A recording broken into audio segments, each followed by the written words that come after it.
बिहार को आते हैं तो 13,000 करोड़ देते हैं और गुजरात जाते हैं तो 150 करोड़ से ऊपर 1,500 करोड़ से ऊपर का देते हैं। बिहार के साथ न्याय नहीं कर पाते हैं और बिहार में आते हैं तो जुमलाबाजी करते हैं। नौजवानों को नौकरी जो मांगने जाते हैं तो लाठियाँ खानी पड़ती है। घुसपैठिया आ रहा है और घुसपैठिया है तो इसके लिए जिम्मेदार भारत सरकार है।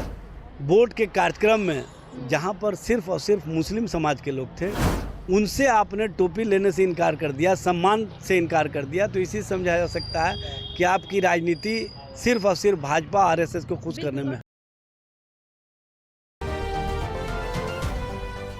नमस्कार, स्वराज पोस्ट देख रहे हैं आप। मैं हूं आपके साथ आभा।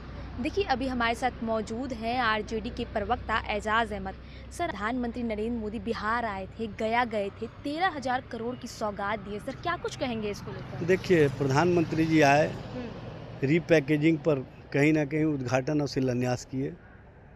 बिहार को आते हैं तो 13,000 करोड़ देते हैं और गुजरात जाते हैं तो 150 करोड़ से ऊपर 1,500 करोड़ से ऊपर का देते हैं। तो यही अंतर है। बिहार के साथ न्याय नहीं कर पाते हैं और बिहार में आते हैं तो जुमलाबाजी करते हैं। बिहार में आते हैं तो लालू जी और तेजस्वी जी के अलावा इनको कोई और मुद्दा नज़र नहीं आता है। बिहार की जनता, बिहार के लोगों के लिए कभी भी ये बात नहीं करते हैं। बिहार के लोग जितने परेशानियों में हैं उस पर इनकी चर्चा नहीं होती है। नौजवानों को नौकरी जो मांगने जाते हैं तो लाठियाँ खानी पड़ती है, उनको प्रताड़ना सहनी पड़ती है, लेकिन उस पर एक बात भी नहीं कहते हैं। और सबसे बड़ी बात यह है कि प्रधानमंत्री जी आए, बिहार में जिस तरह से जुमलाबाजी किए, भरम और धर्म की राजनीति किए, उसके अलावा कुछ नहीं किए। प्रधानमंत्री तो आरजेडी कांग्रेस पे तंज कसते हुए कहे हैं कि इनको उसके अलावा कोई काम भी है क्या? उन्होंने कहा है ये बिहार की जनता रेल के खेल में भाई अदालत के चक्कर में अच्छा ये बताइए कि लालू जी ने रेलवे के माध्यम से जो बिहार को दिया, आज तक 11 वर्षों में इन्होंने रेल कारखाना और रेल पहिया कारखाना और रेल इंजन कारखाना जो बना लालू जी के कार्यकाल में मधेपुरा में और मढ़ौरा में और छपरा में, उस पर ये 1 इंच भी आगे बढ़े। आज लालू जी के ही द्वारा दिए गए रेल कारखाने के कारण रेल इंजन विदेशों में जा रहे हैं। प्रधानमंत्री एक बार भी तारीफ़ की है लालू जी का कि उनके कारण आज बिहार से हम रेल इंजन कारखाना विदेशों में भेज रहे हैं। प्रधानमंत्री जी सिर्फ और सिर्फ जुमलाबाजी करते हैं।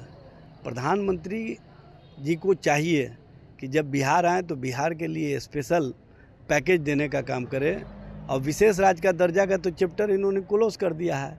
और नीतीश कुमार जी तो अब उनके सामने नतमस्तक हो चुके हैं और अचेत नेतृत्व है, इसलिए उनको पता भी नहीं चलता कि हम किसको क्या बोल रहे हैं, नहीं बोल रहे हैं। पेंशन की जगह बेसन बोले, तो इस तरह का जो मुख्यमंत्री जी के मुंह से निकलता है, ये स्पष्ट हो रहा है कि और प्रमाणित भी हो रहा है कि अब उनके पास सोचने की स्थिति नहीं रहेगी, ये बोलने की स्थिति में भी वो गड़बड़ा जाते हैं। तो इस तरह से बिहार के लोग कैसे आगे बढ़ेंगे, कैसे उनके सपने को पूरा किया जाएगा, कैसे नौजवानों को चेहरे पर मुस्कुराहट दिया जाएगा, इस पर चर्चा अब प्रधानमंत्री जी के स्तर से या मुख्यमंत्री जी के स्तर से नहीं होती है। एसआईआर मुद्दे को लेकर जो राहुल गांधी और तेजस्वी यादव यात्रा कर रहे हैं, इसको लेकर उन्होंने कहा है कि बिहार वालों को नहीं बल्कि घुसपैठियों को हक दिलाने के लिए वो लोग ऐसा कर रहे हैं। प्रधानमंत्री जी जिस शब्दों का वर्णन करते हैं, 65 लाख वोटर लिस्ट से नाम हटे, एक भी कोई घुसपैठिए का नाम अगर आया हो तो चुनाव आयोग को स्पष्ट करना चाहिए।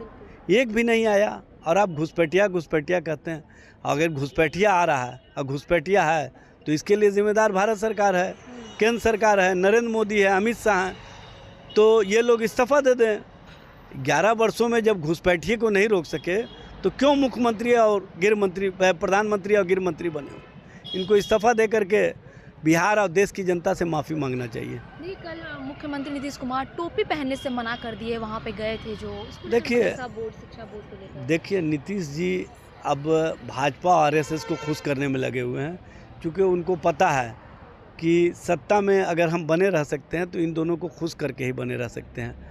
इसीलिए टोपी पहनने से इनकार कर दिया। वो भी उनके मंत्री के द्वारा दिया जा रहा था, और वो भी जब आपको मदरसा बोर्ड के कार्यक्रम में जहाँ पर सिर्फ और सिर्फ मुस्लिम समाज के लोग थे, उनसे आपने टोपी लेने से इनकार कर दिया, सम्मान से इनकार कर दिया, तो इसी समझा जा सकता है कि आपकी राजनीति सिर्फ और सिर्फ भाजपा आरएसएस को खुश करने में। आज भी उन्होंने ये कहा कि 2005 से पहले कोई ठीक कपड़ा पहनता था, ये किस तरह का मतलब? भाई देखिए, मुख्यमंत्री जी को स्वयं पता नहीं है कि 2005 के पहले वो क्या करते थे, क्योंकि अगर वो पता होता तो बता देते। अब 2005 के पहले मुख्यमंत्री जी किस स्थिति में रहते थे उसका वर्णन क्यों नहीं कर पाते हैं। और मुख्यमंत्री जी जिस तरह से विधानसभा में, विधान परिषद में उन्होंने बायोलॉजी पढ़ाया था, ये तो शर्मनाक स्थिति है। और मुख्यमंत्री जी के स्तर से इस तरह की भाषा कहीं से उचित नहीं है। जी, अगर तेज प्रताप के बारे में सवाल पूछे तो आज उन्होंने पीसी के लिए बुलाया था, लेकिन वो अचानक से चले गए। जय चंदो देखिए, अब इस मामले में वही बता सकते हैं, उसके अलावा कोई नहीं बता सकता। बहुत बहुत धन्यवाद। तो सुना आपने आरजेडी के प्रवक्ता एजाज अहमद ने तमाम मुद्दों पर क्या कुछ कहा। ऐसे ही खबर के लिए बने रहे स्वराज पोस्ट के साथ। अगर आप ये वीडियो यूट्यूब पर देख रहे हैं तो चैनल को सब्सक्राइब करें, वीडियो को लाइक करें, फेसबुक पर देख रहे हैं तो पेज को फॉलो करना ना भूलें। धन्यवाद।